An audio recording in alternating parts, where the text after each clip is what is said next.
Pollution of air and water. Learning about pollution of air and water. Water pollution. You know that water is a very precious resource.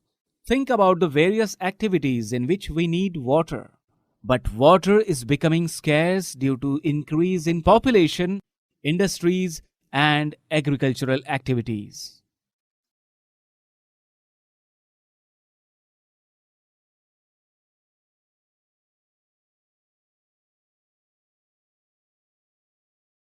Water also becomes dirty after we use it for washing clothes, bathing, etc.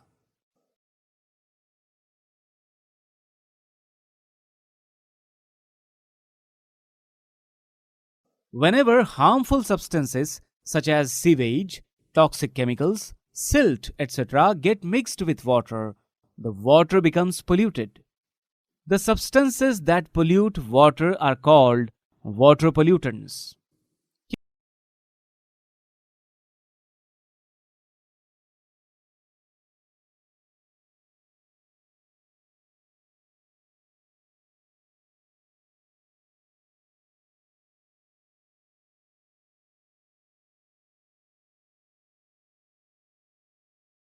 Case study: Ganga is one of the most famous rivers of India. However, recently a study found that Ganga is one of the 10 most polluted rivers in the world. The towns and cities through which the river flows throw large quantities of garbage, untreated sewage, dead bodies, and many other harmful things directly into the river. An ambitious plan to save the river called the Ganga Action Plan was launched in 1985. It aimed to reduce the pollution levels in the river. However, the increasing population and industrialization have already damaged this mighty river beyond repair. The Ganga at Kanpur in Uttar Pradesh has one of the most polluted stretches of the river People can be seen bathing, washing clothes, and defecating in the river.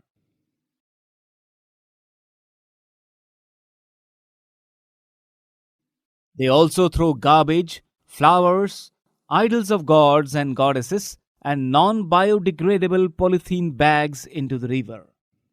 Many industries discharge harmful chemicals into rivers and streams, causing the pollution of water. Examples are oil refineries, paper factories, sugar mills, and chemical factories. These industries result in the chemical contamination of water. The chemicals released include arsenic, lead, and fluorides, which lead to toxicity in plants and animals. Industries are supposed to treat the waste produced before discharging it into waters, but quite often the rules are not followed.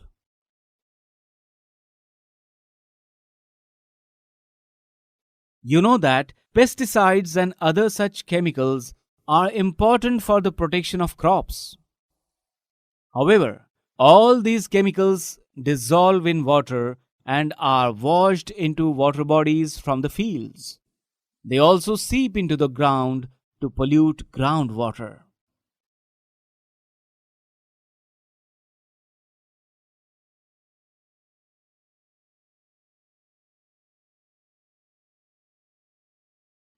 The excessive quantities of chemicals which get washed from the fields act as nutrients for algae to flourish. Once these algae die, they serve as food for decomposers like bacteria.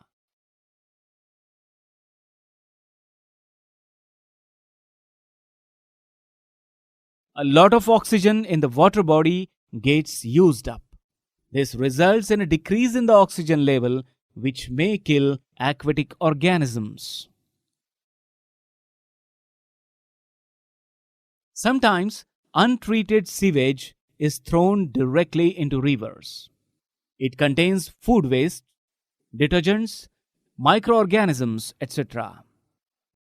Water contaminated with sewage may contain bacteria, viruses, fungi, and parasites, which cause diseases like cholera, typhoid, and jaundice.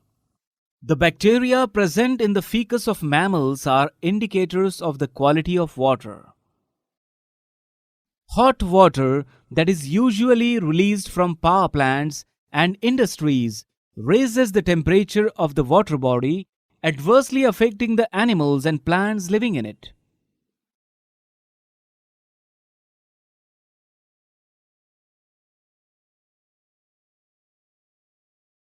Many times we drink water which looks clear and does not smell, but still we fall sick. This is because water that looks clean may still have disease carrying microorganisms and dissolve impurities. So it is essential to purify water before drinking, for example, by boiling. Water which is suitable for drinking is called potable water. Municipal bodies are required to treat the water before supplying it to the households. Did you know that 25% of the world's population is without safe drinking water? Let us see how water can be made safe for drinking. Filtering is a physical method of removing impurities. A popular household filter is a candle-type filter. Many households use boiling as a method of obtaining safe drinking water. Boiling kills the germs present in the water. Chlorination is a commonly used chemical method for purifying water. It is done by adding chlorine tablets or bleaching powder to the water. We must be cautious. We should not use more chlorine tablets than specified. Laws for industrial units should be strictly implemented so that polluted water is not disposed of directly into rivers and lakes. Water treatment plants should be installed in all industrial areas. At our individual levels, we should consciously save water and not waste it. We must follow the policy of reduce, reuse, and recycle. Pollution is affecting the quality of our daily lives. Unless we all realize our responsibility and start using environment-friendly processes, the very survival of our planet is in danger.